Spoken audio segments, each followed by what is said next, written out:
Had enough of the Direct 3D9 DLL error blocking your game engine?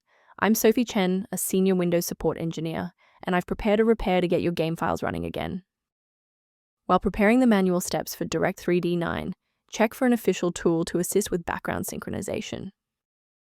This DLL file is an essential component of the DirectX 9 runtime, used for 3D graphics rendering in PC games. It provides helper functions for handling textures, lighting, and camera effects necessary for legacy gaming on Windows. Since we've identified what's missing, let's try the official recovery method. This error usually stems from an incomplete graphics environment affecting the Direct 3D9 version 43 DLL. You should reinstall the Microsoft DirectX end-user runtime to repair legacy gaming libraries, while also updating your GPU drivers to resolve any compute-related or OpenGL issues. If the application still won't initialize, we need to shift our focus to how the Windows loader is interacting with the library.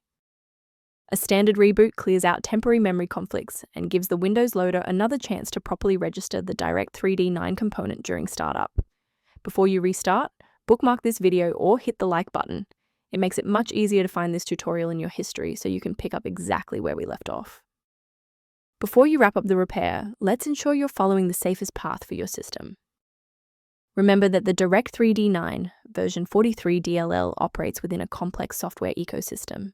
Modifying it manually without updating its linked dependencies can lead to permanent environment errors. As an alternative to frequent manual checks, a secure maintenance utility can help keep your system environment on track. To reduce startup overhead, the suggested system resource below includes information on managing the Direct 3D9. I'm Sophie Chen. If we've successfully stabilized your environment and resolved the Direct 3D9 error, please subscribe and join our community of technical professionals.